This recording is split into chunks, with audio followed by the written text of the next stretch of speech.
Chase Thomas podcast. My nephew needs me to record. See, I already hate it. I hate it. All right, hello, and welcome back to another episode of the Chase Thomas podcast, where I'm still the aforementioned Chase Thomas, coming to you live from Knoxville, Tennessee, Everything School HQ over there in Denver, Colorado. Friend of the Big Orange, Denver Gazette, ESPN Around the Horn legend, Woody Paige is here. Woody, good evening, sir. How are you? Well, I'm not a legend. I think that's when you die. No, you can be a legend. They had the term living legend for a reason. I was back about a year ago. One of my best friends died in Memphis. So I went to Knoxville and I went to Memphis. And while I was in Memphis, I visited the grave sites of my mom and dad because I grew up in Memphis. My dad was from Mississippi, my mother from South Memphis. And so I went out to visit with him, and I talked to them, and I said to my dad, who told me when I was a kid, "You can't find your butt with both hands, son." He thought I was going to be worthless, and maybe I am. And so I must tell you the story. I didn't quite remember. It had been a while, and it's one of those cemeteries where all of the grave sites are flat with the ground. So it's difficult to find, where you want to go. Right. And it's been a couple of years since I'd been there. And so I went into the funeral home, and this guy came up to me and he said, "I'm the director of the funeral home. We're just honored to have you here." It's like a strange thing at a cemetery to have somebody say, "Honored to have you there." He introduced me to everybody else, and they said, "Woody Paige is a famous Memphis journalist, Denver. He's on ESPN. He's been on ESPN forever." And he said, "In fact, if he comes and joins his mother and father here, he'll be the most famous person in this cemetery." And all I could think about is I was sitting there talking to my parents. I said, "I hope I don't come be with you." I was having one of those moments. Anybody's ever gone through that where you go back to visit someone who's died. And I said, "Just hope, Mom and Dad, that they don't have tour buses that come by and say, we don't have Elvis. We don't have Stax Records producers, but we've got Woody Paige." And people get off the bus and take pictures of my gravesite. So, anyway. That's funny. Do you have any Elvis stories growing up in Memphis? Pardon me? Do you have any Elvis stories growing up in Memphis? I'm writing, I don't want to call it memoirs, but I'm writing stories of my life in sports and out of sports. And the title of the book, and I'm actually working on it today. The title of the book is From Elvis to ESPN. Oh, okay. Elvis and I grew up in the same government housing project, and he was about 3. It's still there. It's right by. Have you ever spent any time in Memphis? I've never been to Memphis. No. Oh, well, you should go. Everybody goes and visits Graceland. I know. I need to go at some point. It's funny to me that Tennessee is so big where, I'm from Atlanta originally. It's 3.5 hours to Atlanta. It's the same distance from Knoxville to Jacksonville, Florida, as it is from Knoxville to Memphis, Tennessee. It's a haul. It was 400 miles when I went to school in Tennessee. It was 400 miles, and we'd make it in like 4 hours and 15 minutes. Hold on. You got from Memphis to Knoxville in 4 hours and 15 minutes? There was no freeway system then. Okay. It's the most terrible story you ever heard, but we were 17-year-old kids, and there were 4 of us in a car driving from Memphis to Knoxville, and we'd go at night, and you could do 115 miles an hour. So it's no wonder. So you drive through Nashville, you stop and get donuts at Krispy Kreme or something, cups of coffee, and then we would continue. You asked me earlier about coffee when I was an all-night disc jockey in Knoxville. On Cumberland Avenue, where our studio was around just south of the campus, I want to say. And I was on from midnight to 6, and I would drink coffee all night long to keep up because I was studying while I was playing music from midnight to 6. And I found out that I played a song, Inagata de Vida, that was 19 minutes long, and I would go to the Crystal hamburger place. I assume you've had those, Georgia and Tennessee.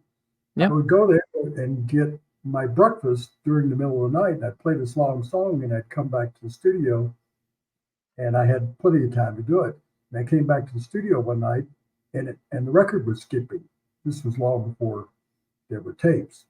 And the record was, Inagata de Vida starts out, da, da, da, da, and it was going, da, da, da, da, da, da, da. And I went, oh, I'm in trouble. They're going to fire me. Nobody complained. None of the listeners called. Nobody at this station ever said anything. And I realized nobody was listening to me. And I was drinking coffee all night, and then I'd go to class at 8 o'clock in the morning. So I would try to study or whatever I was doing in the middle of the night. Anyway. I love that. Anywhere in your question? I don't think so. I mean, Elvis. Yeah, and back to Memphis. Did you ever meet Elvis? Oh, maybe 150 times. Oh, okay. When I was 5 and 6, he was 12 years older than me. I'm 77 now, so he would be 89. I would walk down. So where I played was now St. Jude Hospital. If you've never gone to Memphis, but people listening to this podcast know where St. Jude Hospital is the most famous children's hospital in the world. Nobody ever pays a dime. That was an empty field next to the housing project, which when I went back a couple of years ago, I went back to see what, if anybody's seen the Elvis movie, you can see the project in the very beginning. Have you seen the Elvis movie that came out? No, my wife and I did see Priscilla a couple months ago, but we have not seen Elvis. Yeah. I watched that because I went to high school with her. I didn't want to see that. I'd seen the Elvis movie, but they show Lauderdale Courts where we lived. You couldn't live there if you made over $30 a month. So give you an idea, my dad was making $1 a day, so he was making about $22 a month. And we could live there, and Elvis's father was an electrician, and so they also moved there.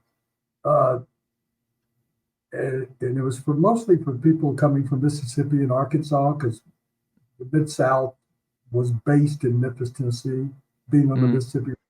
So people would come from the farmlands around there, Eastern Tennessee, not Eastern Tennessee, but Western Tennessee, and migrate to the big city, which Memphis was at the time, looking for jobs.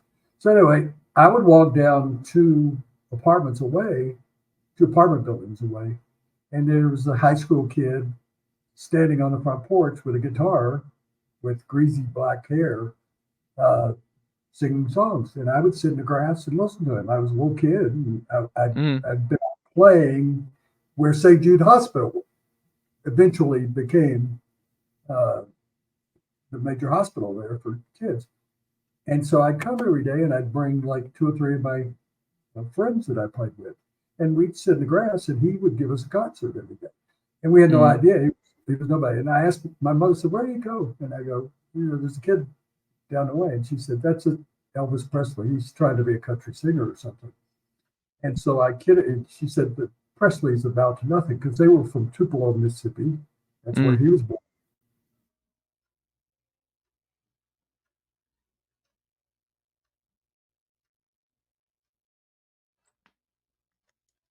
And they were, Elvis Presley was considered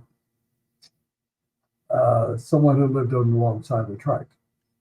And so anyway, later on, one of my cousins it was a famous group. His posse was called the Memphis Mafia. And my family, when we became lower middle class, bought a home behind Graceland. There was a subdivision called Graceland, and that's where I went to school, was Graceland. And I would go up to Graceland all the time, and one of his uncles was the security guard, and he'd let me in, and my cousin, as I said, was one of the hangers-on with Elvis, and I'd go over to Graceland and listen to them play music and go visit his grandmother who lived upstairs. And so I was around him. We played touch football. You could actually look it up on the internet. We played at a touch football game against Elvis and his crew. Was he good? Pardon me? Was he good? He was a mama's boy. He never played sports at all. He was a musician. Yeah. And so we were told, it was guys I went to high school with. We were told to tackle. It was touch football, like the Pro Bowl is. Yeah. Don't tackle Elvis. Don't even try to tackle him. Let him run for a touchdown. And so we were under no uncertain terms that we were not to tackle him or grab the handkerchief out of his pocket. And he caught a pass and he fell in a hole and fell on his right hand. And everybody rushed over. And my cousin, who worked for him, said, "I told you not to tackle him." I said, "He tripped. He fell. He's not an athlete." He broke his thumb. They took him to the hospital. He was in a cast for like 6 weeks or 2 months. He couldn't play the guitar, and it became a national story. It is a national story. You can look it up. And we were blamed. They blamed these high school kids for beating up on Elvis. We never touched him. He fell in a hole that was on the football field, and people would find out that we were playing touch football, and there'd be like 500 people would show up, and they all follow exactly what happened. But the story in the national newspapers and magazines were Elvis got kind of bullied by this high school football team, which wasn't true. So anyway. So you played football growing up. Were you a good athlete? I played in the only game you haven't ever heard. You went to graduate school. I know you went to school in Georgia, University of Northern Georgia. You went to Tennessee to get your master's degree. I played 1 year in the orange and white inter-squad game. Okay. And what makes it interesting, I was a sophomore. What makes it interesting is Sports Illustrated, and you can Google this, anybody listening can Google this. Tennessee put on an exhibition at the inter-squad game. There were about 10,000 people there, in conjunction with Sports Illustrated, with 12-foot gyms, 12-foot rims. Because there was a lot of talk then, Kareem Abdul-Jabbar, when he was Louis Alcindor, because of him and others who were 7-footers that were playing college basketball, and they outlawed the dunk. And there was some concern about raising the rims from 10 feet to 12 feet. And so Ray Mears, who was the coach at Tennessee, agreed to do this experiment with Sports Illustrated with 12-foot goals. And Coach Mears called me and said, "You want to play in the game?" And sure, yeah. So what we found is that the ball would come off the rim farther out. The rebounds were easier for guards than they were for centers. And you couldn't just tee it up and you couldn't dunk. And I ended the game with 1 basket, 2 points, and 1 rebound. And the Knoxville News Sentinel still has that box score somewhere.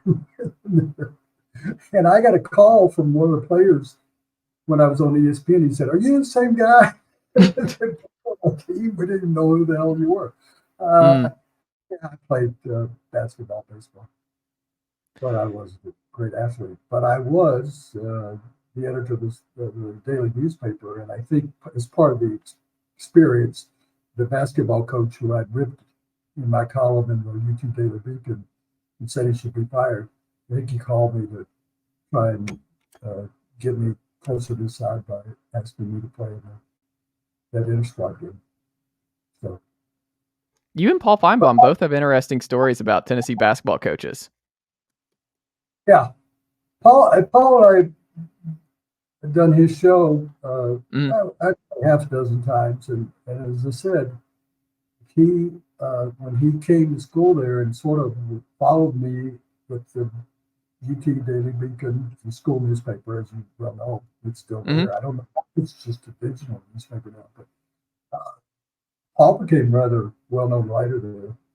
I was the sports columnist, the general columnist, and editor of it, which sounds a lot more impressive than it really was, because most people didn't want any part of working for the school. So I could just call my shots. I was an editorial cartoonist. I'd do cartoons. But when Paul came and became rather well known as a journalist there, they did tell him, "Don't be like Woody Paige." And he still reminds me of whenever I go on his show on the SEC network. And we produced, when I say we, I use we, meaning Tennessee, a lot of outstanding journalists and broadcasters who've come out of Tennessee. One of the most famous has one of the stadiums named for him, and he lived in Knoxville forever. And they're probably, I would say, 10 to 15 guys that are on ESPN or Fox Sports or major columnists around the country, like outstanding writers for magazines that came out of the program there. And of course, you came out of it because you're doing this terribly exciting, popular day. Are you doing a daily podcast? I am doing daily. I actually have an announcement that we'll talk about off air about what's happening with Tennessee as well. But no, this is daily, national, and I cover it all each and every day. I did podcasts for about 3 years. It's a very difficult job, especially as you found out, and you know, in getting guests. Yeah. So that's why I tend to agree to do them, particularly when I saw that you were a Tennessee man, because it's difficult. I had people like Joe Namath and rock and roll stars and stuff like that on mine, and it's still online. A lot of national comedians came on my show because they think it's funny on ESPN. But who's your favorite guest?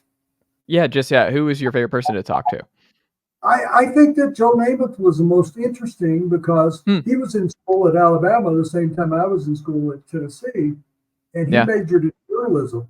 And the reason why he majored in journalism at Alabama was he said that was the easiest subject to major in. And I said, I totally agree with you.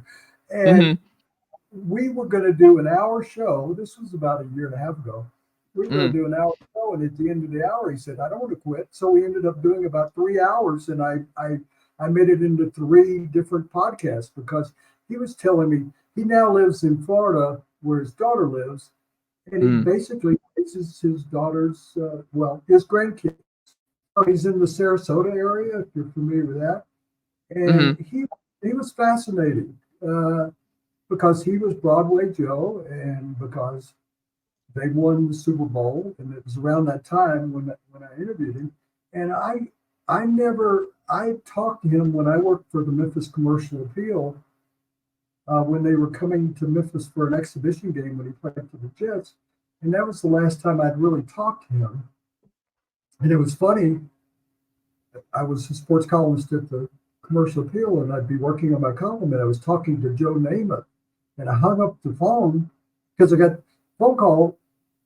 The NFL set it up, and I said hello, and Namath said, "This is Joe Namath. I'm supposed to call Woody Paige." And I was a kid, like I was 22 years old, and Joe Namath is talking to me. Yeah. And we talked for about 30 minutes, and it was fascinating. And so I reminded him that. Of course, he didn't remember it. But I told him that as soon as I hung up the phone, I turned and said, I just talked to Joe Namath. And my phone rang, and I wondered, who could this be? And I picked up the phone and said, I've got the high school track agate I want you to do. And so I went from Joe Namath to typing up the results of a high school track meet. And I went, it's a humbling job. So it still is. On the podcast, that Lewis Black, who's a famous Oh yeah, was been on TV for years. He and I have he's become phenomenal. friends. Yeah, we've become close friends, and he came on and did about 2 hours on the show. And the former commissioner of baseball. Uh, I had great fun doing it, but it was a lot of work, as you found out. So that's my answer. It is funny. People think you just put on your headphones and you just go, and that's just not how it goes. It's a whole lot more to it. I have a feeling about that because I do Around the Horn, and you pointed out we're in our 22nd year. I think it's 22nd year, and I've been with ESPN about 23 years. And my friends will say to me, "Oh, so you show up, you do 30 minutes, and then you go home." Wow, you get paid a lot of money for that? Yes, I get paid a lot of money for that. I'd love to have that job. And I got an email from a guy who said, "I'm a plumber's assistant. I dropped out of high school. I've got a wife and 3 kids. And I go to the bar at night and I drink with my buddies. And they say, you should be on Around the Horn. You're better than those guys." And I said, I have no doubt you're better than I am. But you can't just show up and do it. There's actually 25 years went into preparing to be in that position. Yeah. But we spend, for the inside story for people, we have conference calls on Zoom in the morning. You're using another system, but we have a Zoom conference call every morning for an hour and a half to go over all the subjects. Yeah. And that's the way all of these programs, because I did one out of New York called Cold Pizza for years. I worked with Skip, who's now on the Fox Sports Network. And we'd get there at 3:30 in the morning and go through conferences and research for hours before we went on the air live for 2 hours every day. And so Around the Horn, just for the people who have ever watched it, we have about an hour and a half of a conference call in the morning. And then we start doing, I get up very early in the morning and go through all the stuff that I spend tonight. When we get finished here, I'll spend watching NBA games and NHL games.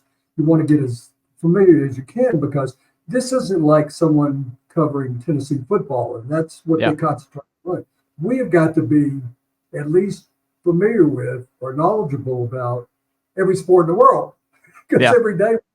And I mean, I go to Olympics, and I've covered 15 Olympics, and I show up at Olympics, and I wouldn't even know how Taiwan go. Yeah. I didn't even know what it was, and I'd show up and cover it. And in Australia, I covered one of the greatest sports events of all time that nobody else was covering. That was the heavyweight championship wrestling match. And the greatest wrestler in the whole world from Russia had won 4 Olympic gold medals and never been beaten and never been scored upon. And a kid from Utah, Wyoming, beat him. I'm looking at it, and I look around, and there's no other press there because they're all covering the track and field. And I thought, I don't know how to cover this sport. And I had to find out in 15 minutes. Anyway, we go through the process. We do research. Then I do makeup. Have an associate who does my makeup and my hair, and we have more conversations before the show goes on. We tape in the middle of the day. It takes us about an hour and a half to do the show. So there's about, I would say, 5-6 hours a day that goes into putting together a rep. So that's the same way as you spend 5 or 6 hours getting guests, preparing what you're going to do, whatever advertising, marketing you're doing. It's not just showing up, and the show did start with when they came to me and said, we're going to do a second show to Pardon Interruption, which became a very successful show on ESPN, a companion show.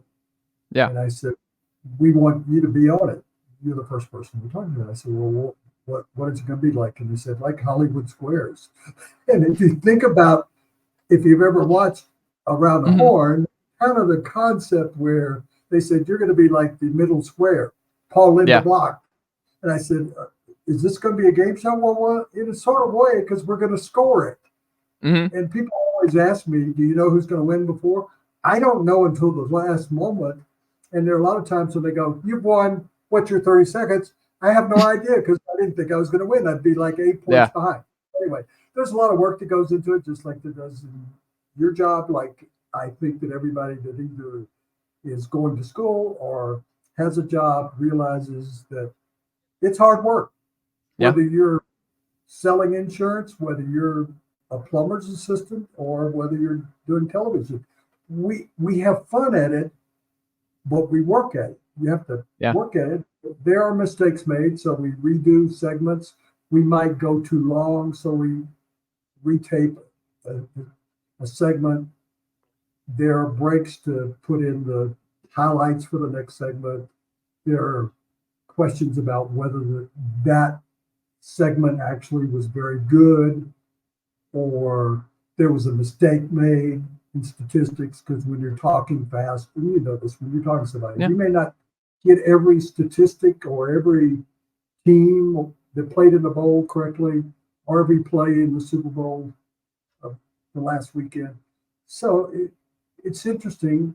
When I was in New York with ESPN for a little over 3 years, I think it was, I was doing 6 shows, 6 different shows every week that I was doing. Around the Horn, I was doing a show with Skip Bayless in the morning, a 2-hour show that was like the Today Show. That was ESPN's version of Good Morning America, called Cold Pizza. We did a show called First and 10. We did a show called First Take, which is still on the air with Stephen A. Smith. We started that. I was doing a show that was a takeoff on American Idol, and it was called Dream Job, and 12,000 applicants would compete to be on. Was this the Wendy's one?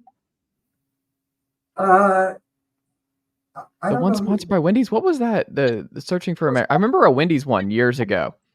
There were a lot of ESPN sports bars then, if you remember that one. The ESPN Zone? Is that what it was called? ESPN Zone?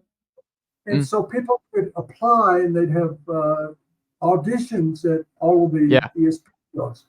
And they narrowed it down to 12, and I was one of the judges, like on American Idol or America's Got Talent. The winner got to be, and most of them I think were in the departments of communication, like you have been, or journalism. And they narrowed down to 12, and we would cut one a week, so it was like 13 weeks. Stu Scott, the late Stu Scott, who was one of the best guys I ever worked with, was the host of the show. I'll tell you one story that came out of it. Be interesting. Stephen A. Smith was a judge. I was a judge. Vice president of ESPN, who hired people, was a judge. There were 3 judges, 4 actually, one other. And we'd work on that for like 18 hours. It was live, but only the that was on. We would work throughout the day and the night with the 12. And so we got to the finals. We did 3 or 4 seasons of that. And we got down to the last 2. And one of them wasn't very good. He ended up doing, but they kept saying to me, he's got a great personality. Would you vote for him? So there was behind the scenes thing. That's why the only piece of advice I give to people, don't think that reality shows are for real. Well, have you ever seen the one where they go to storage units? Hoarders or storage wars and all that. Yeah. Put stuff in those storage units. I mean, storage units have dirty clothes in it and newspapers. Yeah. They put diamonds in there and people discover it. So all of there's no way that these shows are live. They have to be taped all day. Anyway, so they would say, the producer would say, what do you think of this guy? And I said, not very good. Well, he's got a great personality. Can you help us out here? And I said, I don't want to be put in jail for fixing a reality show. But we were down to the two finalists, and Stu Scott, as I said, was the host of the show. And the one guy was really good, and he ended up winning. The guy who didn't win ended up doing Pizza Hut commercials for years. So he actually become more famous than the guy who was on ESPN. And I think he's still in broadcasting at some point. So the winner got to be an anchor on ESPN, $95,000 in cash, a brand new convertible Mustang, Ford Mustang. And so it was a pretty good end up for whoever won. So it came down to two people. The guy who ultimately won, when he got through, Stephen A. Smith went through his harangue, and they said to me, "What do you think of it?" I said, "You were rock solid, son. You were rock solid. You," because they would turn the microphones off when they were interviewing people, and they had to overcome all sorts of obstacles. And I said, "You had a perfect show tonight." So now I got to turn to the other guy. And I said, "You were good too," because I didn't want to put him down. You were good too. You were rock. And I was trying to think, I can't say rock solid because I've already said about the other guy. What is it? I asked you, Chase, what is the word you can use after rock that would work? That's what I said. There was the studio audience of about, I don't know, 100 people. Stuart Scott fell on the floor laughing. Those people were going berserk. And I'm saying to the guy, "You were rock hard. You were rock hard." And I went, "That's not what you want to say on live national TV with 1 million people watching." And we laughed through that, and we had a party afterward. They brought back all the people who had been on the show. And then I came over, he said, "I think that I didn't win, but I think you have the most famous line in the history of ESPN television. And I think I can commercial out of it." And he ended up getting a Pizza Hut commercial. And they actually, the advertising company, agency that hired him said, "We loved it when the guy called and said you were rock hard." He said, "We just thought, man, this guy, he was rock hard." Anyway, I'm sorry. I'm going on. No, I love that. Good to talk about. I mean, anyway, I love that. Back to the first question. I knew Elvis would come to Colorado in his later years on vacation, go to Aspen, and he Denver, and he went to a restaurant that I would go to, a steakhouse, and my friends on the steakhouse said, "Elvis is here," and Elvis. I saw him throughout the years. I used to, when I was in high school, in addition to playing touch football, he would rent out a movie theater because this was before VCRs or HBO or anything. He'd rent a movie theater out and show and get to see the screenings of 3 different movies. And so he rented the movie theater from midnight to 6 a.m. And he'd invite like 20 people. And I would ask whoever I was dating if they want to go watch movies with Elvis. Their parents thought I was biggest lying, cheating kid in the world. My mother called and explained, it really is going on. Because, I'm going to say to the parents, when they say, "I want my daughter to be home at midnight," I go, "She'll be home about 8 o'clock tomorrow morning." Go to the Memphian movie theater. That was the one that Elvis rented out. And we had to wait in the lobby. We could pick out whatever candies. You could get as much candy as you wanted, popcorn, Cokes, and stuff like that. But you couldn't go into the movie theater until Elvis and his girlfriend, or Priscilla, would go into the movie theater. Wherever they sat, you had to sit behind them. And then we'd watch 3 movies, and we'd get finished about 6:30, 7 o'clock in the morning.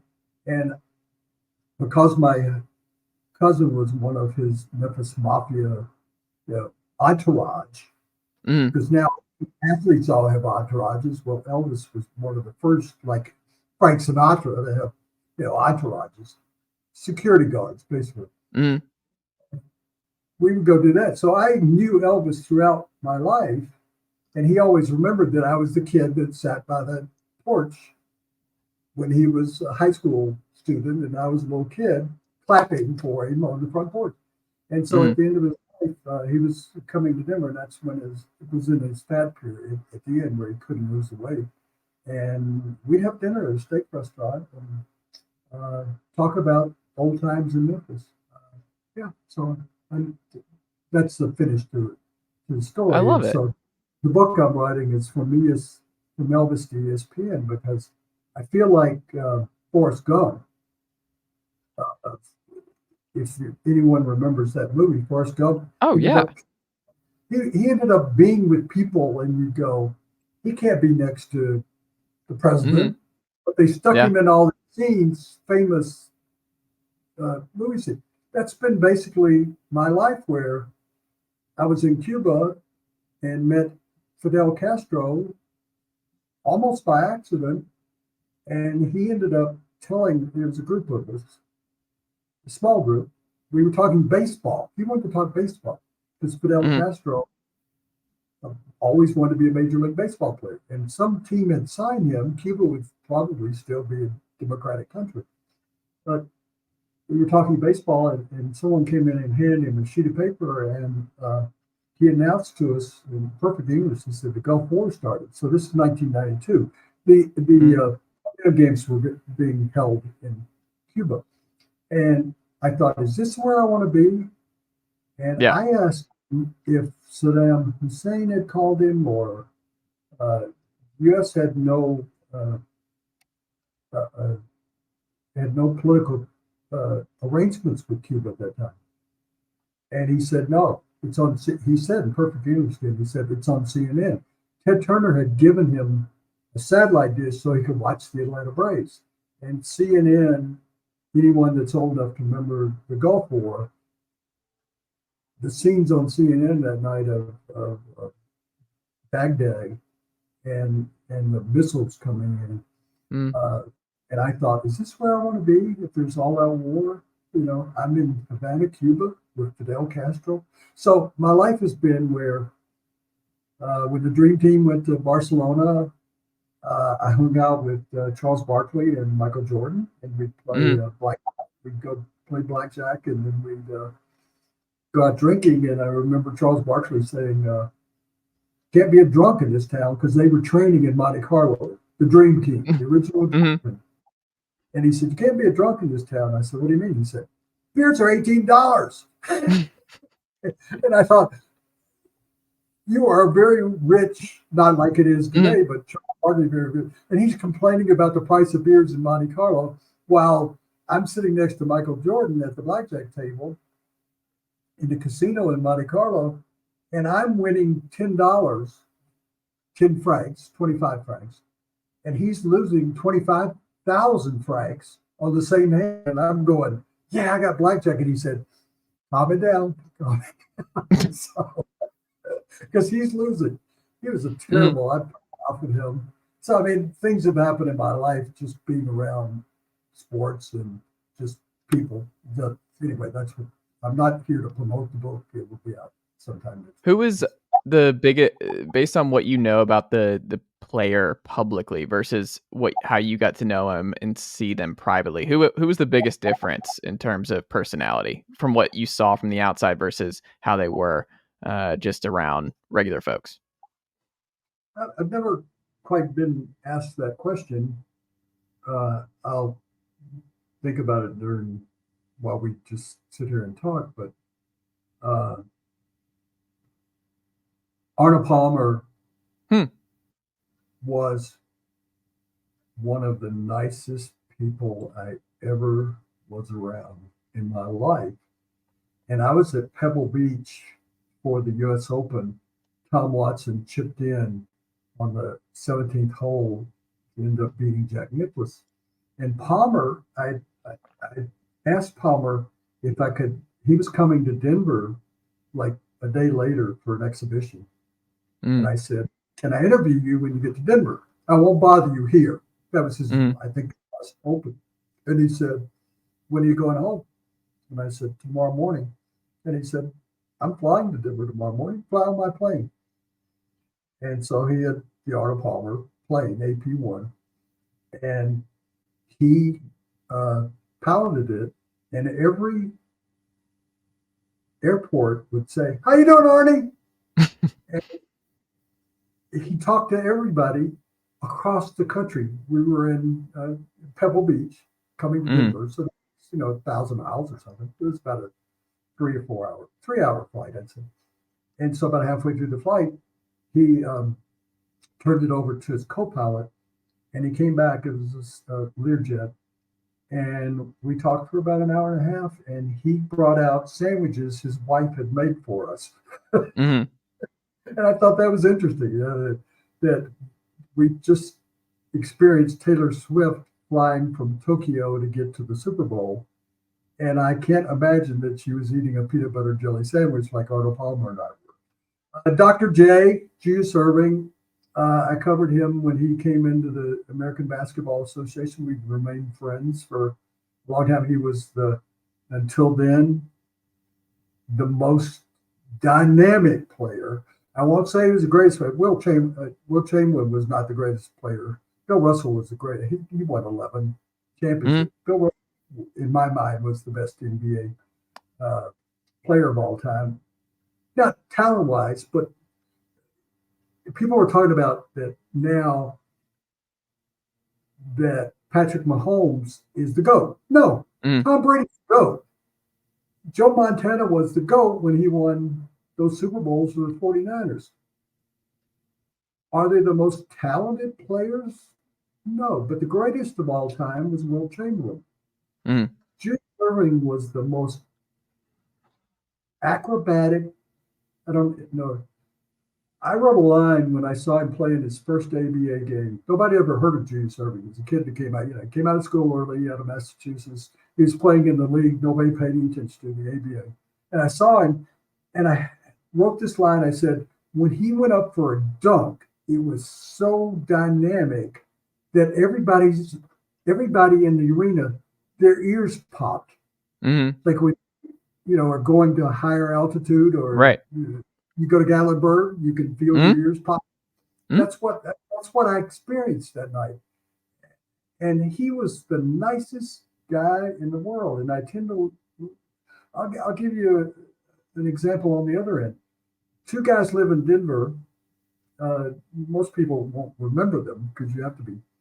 But there was a left-handed pitcher in baseball who was the worst guy in the whole world. And there was a basketball player who led the league in scoring.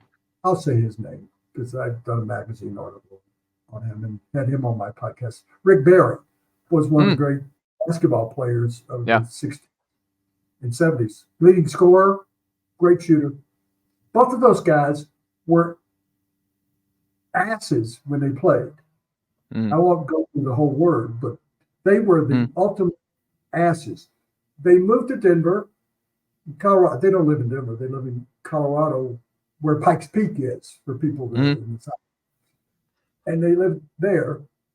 Another famous ex-athlete, Goose Gossage, lives down there. A lot of people had moved to Colorado that played sports. And I've interviewed all of them. And I thought, how did this guy who was an ass turn into such a nice guy?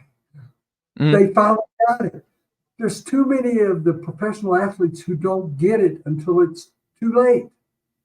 When they're out of the game and they're missing you always hear this, Chase. Oh, I miss the camaraderie. I miss the locker room. I miss my teammates. I don't miss the game, but I miss being around the teammates. Well, those guys don't get it until it's over with. They finally start treating fans with more respect. We have too many issues now of where fans are upset that they pay a lot of money to go to games and they can't call out a player in an NBA game. The player come over and call the referee over and say, get that guy out of the arena. This happened with a couple of weeks ago. Get that player get that fan out of the arena. That fan just paid $120 to come see you play. He's not allowed to say you're out of shape, get in the gym, act like you're.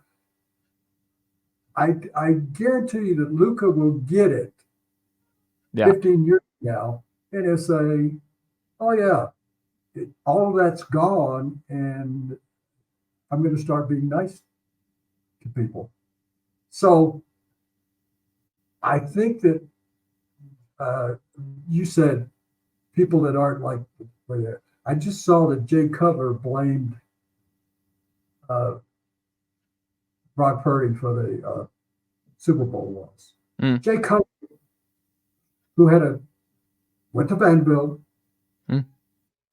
had a 10-year career in the NFL, went to the playoffs once, I think, maybe probably twice. The Bears' best quarterback in my lifetime. I'm 32. Yeah. Biggest jerk in the history of the world. By far. Biggest jerk. And he did a reality show with his wife. I think they've broken up since then. Yeah. He did a reality show. Now he's being nice to everybody. He's Jay Cutler, the nice guy. He joined a country club here in Colorado. It cost $100,000 a year.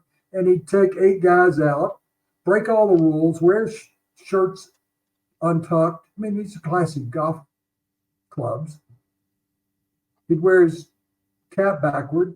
They'd throw beer cans on the greens and stuff like that. And after about 6 times there, the president of the club met him as he was coming off the club with his 5 guys that were all drunk and said, here's your check for $100,000. You're kicked out of the club. That was Jay Cutler in a nutshell. Players hated him. Fans hated him. I thought he was just a complete jerk. So I think you were saying who would be, I've tried to give you maybe a couple of people. Arnold Palmer played his last round of golf at the Masters, and I'd cover it every year.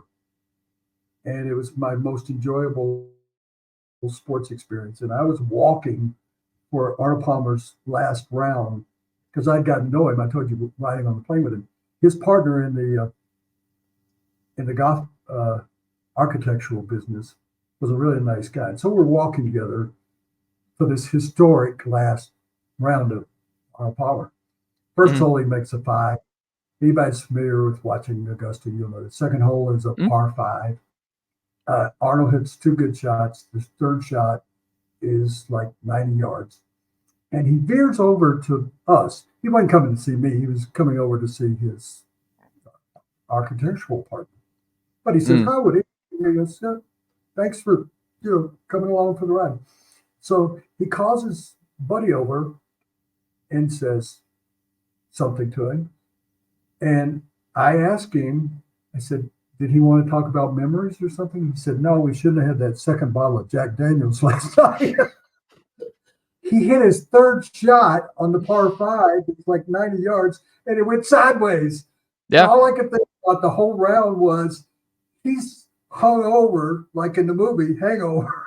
He's hung over thinking, we shouldn't have had so much to drink last night. But he thought, this is my last round or whatever. He played awful. That day. He shot 78, 80 or something like that. But all I could think about to this day is his line to his friend was, we shouldn't have had opened that second bottle of Jack Daniels. So anybody that's ever had 2 bottles of Jack Daniels will know exactly what he's talking about. I hope nobody listening to the show has. So anyway, but there have been terrible guys. There have been fantastic guys that I love to be around. Michael Jordan. We've had a great relationship. We've attended a lot of when he got out of basketball, went to Birmingham to play baseball. I actually went from Atlanta. I was there for something, and I drove over to Birmingham to watch him play baseball, and we played golf, and we talked about his baseball game, and I knew he was going back to the NBA. He couldn't play baseball. He couldn't hit a curveball. But what kind of genuine fellow would, a sports writer that he would see occasionally. But we played in that Celebrity Pro tournament in the Pro-Am. The tournament that's in every year in is it in California? Yeah, on the California Nevada. Yeah. we played in that, and he and I drank all night. But I said, let's don't drink 2 bottles of Jack Daniels. Let's be at the play. But anyway, were you nervous? Like, you're just sitting here with the greatest basketball player of all time, the most decorated, everything else. Like, were you nervous, like, when you're in those situations with somebody like Michael? No, I think I've only been nervous in being with like a vice president of the United States. When Al Gore was vice president, he grew up in Tennessee. You probably aware of that. His father was a senator from Tennessee, and Al Gore was a journalist in Nashville. And I met him in high school, and even though I had known him, we weren't friends, but I had known him from convention or journalism convention, high school journalism convention, and I'd met him a couple of times. And when I spent some time with him when he was running for president, I was nervous. Are you familiar with the band U2? Yeah. And I was invited by a rock promoter who was a good friend over to his house to watch a pay-per-view heavyweight championship fight that I didn't. I went to practically every one in Las Vegas for years and years. I sat one day with Muhammad Ali for about 3 hours, and I think if you treat it like it's a conversation, the worst thing that I hear out of journalists or broadcasters, particularly now, is their question is, talk about the game. Yeah. That is not you are a journalist, broadcaster. That is the lamest, worst statement you can make. I think the most important thing, and you know this as a podcast host, is to listen to the guest. Instead, I have a list of questions and say, okay, that's good. You just told me about meeting Farrah Fawcett. What do you think about the Super Bowl on Sunday? And you go, guy wasn't paying any attention to what I said. I always listen to people, and I think I became close to people. I mean, I have on my speed dial, it's not depressing about it, but I have on this, like Archie Manning, Peyton Manning. I've got the entire Manning family on speed dial that I can pick up the phone and call them and ask them about certain things because they were good people and I had good relationships with them. Jay Cutler, I wouldn't pick up the phone and call him if we were in the next room or talk to him in the next room. So I've been very fortunate because I've never had a job in my life. Yeah. You don't have a job. We talked about how hard work it is, but that's not a job. That is you getting to fulfill your wish in life to be in communication, be a broadcaster, be a journalist, whatever it might be. I mean, I'm the most fortunate. That's why I said I'm like Forrest Gump, because he was just a kid with leg problems who ended up, running across the country and winning a touchdown, scoring a winning touchdown for Alabama, which didn't exist. And I couldn't even dream. I once asked a player who was from Dikembe Mutombo. Got nice people. He spoke 7 languages, and you couldn't understand him in any of the 7 languages. He had this deep, if you ever seen the commercials, I think it was Walmart. And he goes, I'm Dikembe Mutombo. He's got the most incredible voice in the world. He could have been Darth Vader's voice. Nicest guy in the world. And I said to him, you grew up in Africa. Did you dream of playing in the NBA? And he said, one of the most fascinating things I've ever heard, he said, I couldn't dream beyond the dirt road. We assume every athlete in the United States grows up and says, I want to be a baseball player, or I want to be, when I was 8 years old, I wanted to be a writer, and I followed my dream. And so when I asked him that, and I thought about it, he couldn't, because at the end of that dirt road was, lions and tigers or something. And there was no basketball. He played soccer. He was a 7-2 soccer player. And then he went somewhere on a soccer match and saw basketball. He said, I think I could do that. Having that conversation with him gave me a whole new directive about talking to athletes in a world where more and more of our professional athletes in this country are coming from other countries, particularly in the NBA, the National Hockey League, soccer. We've got Messi playing in the United States. Now, the greatest player, I think, in international soccer history is playing in the United States. He's not playing in Hong Kong. And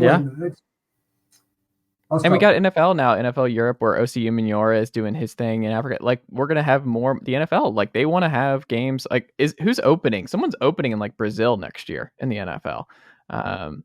They're expanding in that room. The Eagles are going to play there, and I'll tell you who the other team will be.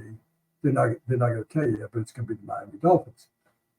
Because Miami Dolphins are affiliated with Brazil. Every NFL has a foreign country.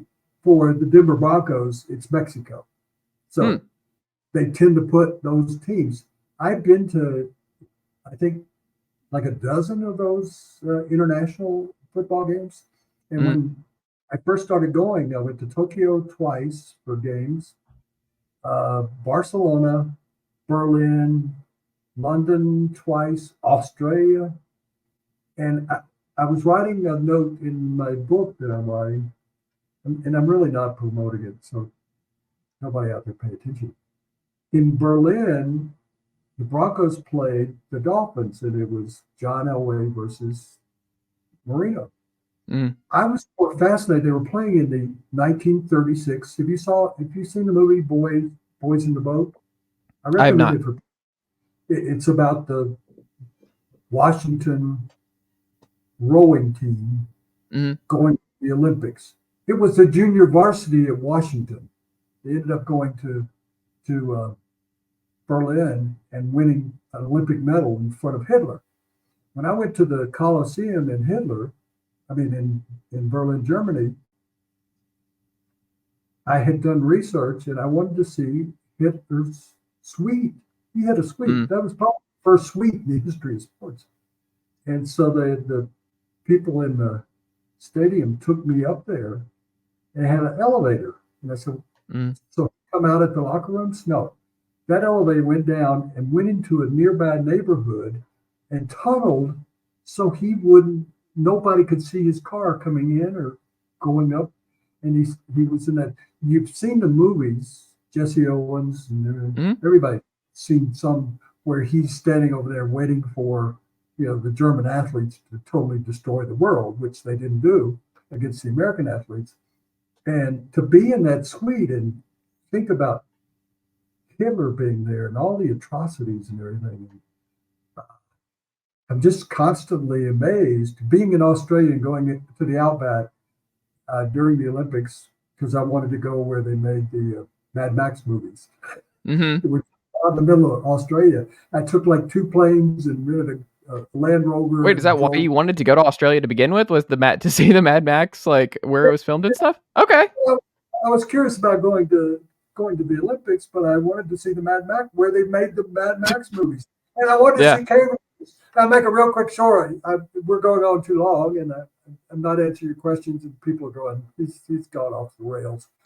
But I went out to the Outback to see where the Mad Max movies were filmed, and I went to see kangaroos in the wild. And I went up to a forest ranger, a ranger station. They sent me out there, 200 miles from nowhere.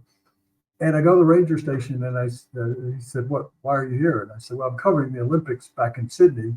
He said, we're like 1,000 miles from Sydney. It's like going from LA to St. Louis. That's kind of where I was in this country.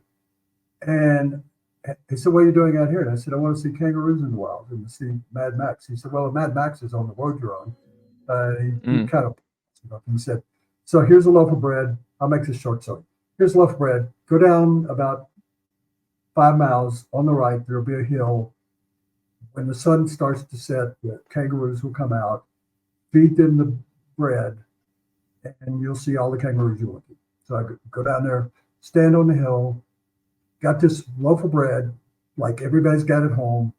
I opened it up. Suddenly, as the sun's setting over the hill, 250 kangaroos came over the hill. Mm-hmm. Big heads, female kangaroos with babies in their faces. And I went, I was expecting like 5. I have a loaf of bread, and I'm not Jesus Christ. I can't turn this into. So I started throwing pieces of bread and backing up toward the car, which is about 100 yards away. And I'm backing, and they're like closing around me. And I finally get to the car, and I kind of throw the plastic bag with whatever's left. They're jumping on the car, and I start backing up, not wanting to kill any of the kangaroos. And I go back to the ranger station, and I said, and the guy's laughing. He said, mate, good day, mate. Do you see kangaroos? And I said, yeah. I said, what is your job? Is your job to protect kangaroos in the wild? He said, no, my job is to kill kangaroos. There are more kangaroos than there are people in this country. Kangaroos are all rats here. I said, how many did you kill today? And he said, 82. And I said, 82? He said, oh, yeah. And I said, so I didn't need to be so careful about backing up with them all over the car. It was like the birds, if you've ever seen them. Huh? And he said, oh, yeah, if you'd have run over 5, that would have helped my number for today. And I thought, this is the funniest thing in the world. I'm in the middle. As far south as you can go in the world, talking to a ranger. Rangers in this country prevent forest fires. They protect bears in the wild. Down there, he's got a gun and he's shooting kangaroos. That's what he's the ranger. So my stories are about sports are terribly in Norway, Lillehammer, when you were a younger man. They had the Winter Olympics. I called I reached out to the Goodyear blimp pilot, and I said, can I ride with you one day? He said, sure. We rode all over Lillehammer and went over about 8 events, and we saw deer running across the hills, and it was one of the most fascinating things that you were talking to me about, most fascinating things that I'd ever seen in sports. And I always tried to take sports in the proper perspective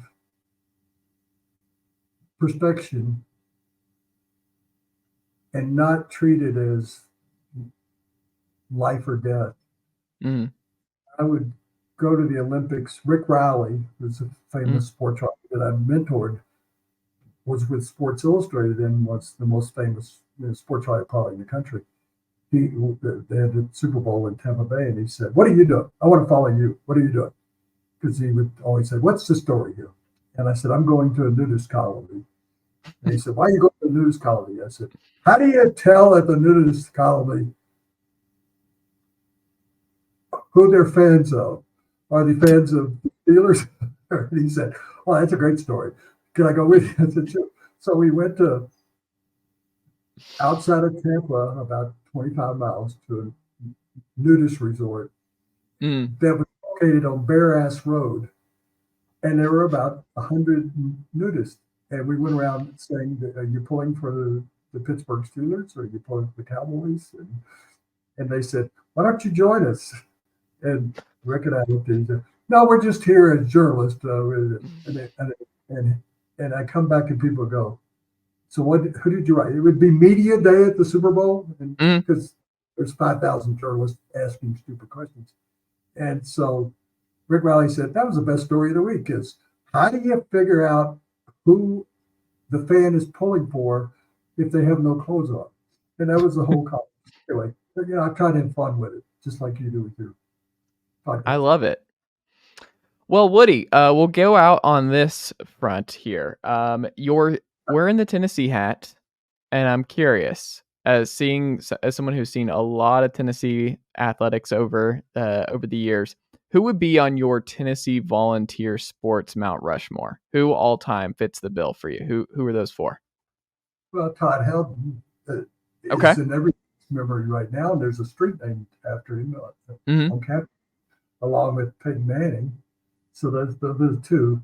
I would say that I'm going to put somebody in there you never heard of, but I'm going to leave everybody with the opportunity to Google him. In high school, one of my best friends was a guy named Charlie Fulton. Mm-hmm. He went to Tennessee when there was a single wing. Our high school in Memphis played single wing when it was no longer being played. Tennessee was one of the last major schools to play single wing. He was the last single wing tailback and the first quarterback in a real system for Tennessee. And he went on to become the most valuable player in the Canadian Football League. He was my high school teammate. His name was Charlie Fulton. I put him on my Mount Rushmore. I love that. Basketball, I became very close friends with a guy named Tom Borwinkle. Now, he doesn't belong to Mount Rushmore. Tom Borwinkle had played at a military school in Kentucky. He was 7 feet tall when there weren't many 7-footers. And he couldn't walk and chew gum, and that's a famous old cliche, but he couldn't. He went on to play with the Bulls with Michael Jordan and won 3 or 4 championships as a starting center, and then got a seat on the Chicago Stock Exchange. And has had a brilliant life for a guy that couldn't walk and chew gum and was just 7 feet tall. And I would walk around campus at Tennessee with him, and girls would say, "How tall are you?" And he'd say 6'8". He never wanted anybody, embarrassed him to be 7 feet tall. I think that, help me out here. There was the 2 players that were basketball players. Oh, Bernard King and Ernie Grunfeld? Yes. I'm trying to think of who, latter day would be better, but the Ernie and Bernie show, I think I would have to put them side by side on that mountain. Yeah. So maybe Charlie Fulton won't ever be on anybody else's, but he was all SEC, but he played 2 different. He was there for the end of the single wing and the beginning of, but I also think you would have to put a longtime coach on there who was maybe the greatest football player. Other than Peyton Manning that was there that finished second in the Heisman Trophy and then came back to coach the team for years and years. And Johnny Majors, who we're talking about. Left the national champion to coach Tennessee. Pardon me? He left he won a national title at Pitt and then still proceeded to leave that team to go to Tennessee. Yeah. And I guess that would be it for me in terms of, I know when I was in high school, in college at Tennessee, I saw until I saw Dr. J, I watched Pete Maravich and covered Pete Maravich for 4 years, and then covered in pro basketball when he was with Atlanta and New Orleans, the New Orleans Jazz. There's the question of the day for people. Utah Jazz, I've been to Utah 100 times.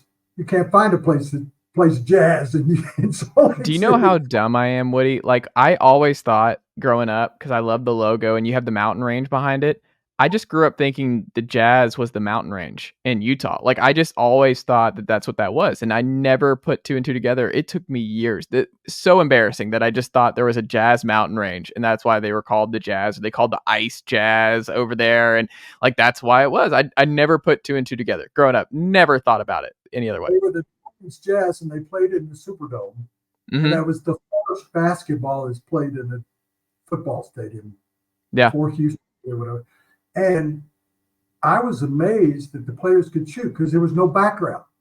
Now it's been, people have adopted to playing in football stadiums, but I would talk to players and they'd say, "You've got no range. You don't get the perspective of what you're doing here." With Pete Maravich, watching him in college, if there had been a 3-point line, he'd have averaged 70 points a game because everything he shot was from 30 feet. Yeah. He rarely drove to the basket. So I would put him on my all-time college because I never saw a performer as I did with Pete Maravich. He would have been a Steph Curry, a modern Steph Curry, if he had played it later in life. Yeah, except Yeah. a much taller. That's Yeah. why I said there was Elgin How Baylor, tall was Pete? 6'4", Okay. and Steph is what, 5'10". Mm. So he was much bigger. There wasn't a ball handler like Pete Maravich. I mean, he did videos for years where people adopted to that. So I guess that's the answer to your question.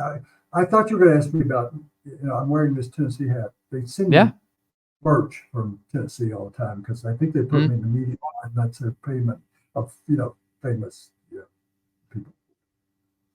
The legendary things you're talking about. But I'll end on this story about why I became a Tennessee football fan. I was born in 1946, right at the end of the war. So I'm a baby boomer. In 1948, Ole Miss and Tennessee would always play in Memphis. Go back and look it up. My dad took me to an Ole Miss Tennessee game in 1948. I was a year, not 2 years old, and it was snowing in Memphis, which was a rarity. And I didn't know that. Of course, I was 2 years old. I didn't know it until I was 12 or 13. I asked my dad about it. He said, he was a Tennessee. I said, you were from Mississippi. He said, I was a Tennessee fan. I liked the colors. I liked Tennessee under a famous general who was coach of the team. And he said, maybe you'll grow up to be a Tennessee fan. And my dad, who had terrible diabetes, died young. And I thought, my dad wants me to go to Tennessee. First person in my family that would go to college. And he wants me to be a Tennessee fan. And so when I wear this hat, it's not only done, to honor Tennessee, it's now I'm honored, but to honor my dad, who was a Tennessee fan when he was from Mississippi. It took me to a game when I was too young to even know, where I was. So, but he thought, that's what a dad does. Dad takes his son to a sports event. He took me, I was thinking about this a couple of days ago. I went on this. He would take me to minor league baseball in Memphis, and that was the Southern Association. They're from Georgia. There would be the Atlanta Crackers, which you can't name it Atlanta Crackers now. That has another whole combination. Birmingham Barons, the New Orleans team. Memphis was the Chickasaws, named after Native Americans. And my dad would take me to minor league games. And I would say to him in the 50s, why can't we never used derogatory terms, but my parents would say colored people, because that was not considered derogatory. I mean, it would be now. And I'd say, why can't they sit in the stands with us? They had to sit out in my field. And he said, they're not allowed to do that. And I said, why? He said, it's unfair. It's not right. And the next week, he took me to a Negro pro league that was the Memphis Red Sox. And there were the same Southern Association white teams, and there were these black teams that were in the South. Hank Aaron, Willie Mays. And my dad said, don't you find it funny, son? And I was a kid, and he said, white people can sit anywhere they want to in this, in this ballpark. And black people can sit anywhere next to each other. He said, that's the way it should be. So I try to, I'll close with this. I've been voted to the Colorado Sports Hall of Fame, and the induction is in April 17th with athletes. And I've always claimed that you shouldn't put journalists in a Sports Hall of Fame. Maybe you put them in a wing or something, or in the bathroom. But I was very honored about that. And Peyton will probably give back his award because he's in that too. And he wanted to give back the other one, so he'd give this back. And Todd Helton's in the Yeah, there are a lot of Tennessean or Tennessee backgrounds that are in the Colorado Pro Sports Hall of Fame. My name is Woodrow Wilson Page Jr., and I'm going to spend my 10-minute speech honoring Woodrow Page Sr. He's the one who should be getting that.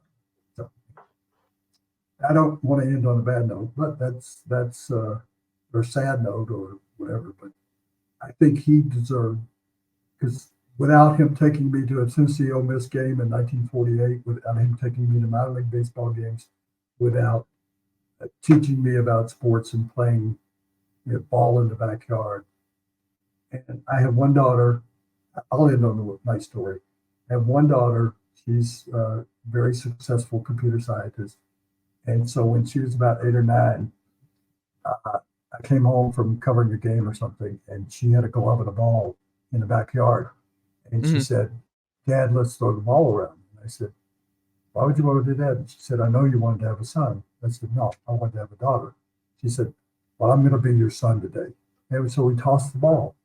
And that took back to my dad, and what he did for me is that she felt like, I didn't have that father-son relationship, but I can promise you that my daughter is my best friend now, and I'm glad I had a daughter, because if I'd had a son, I'd have to drag his ass to every sports event I ever went to, and she never wanted to go to any of them.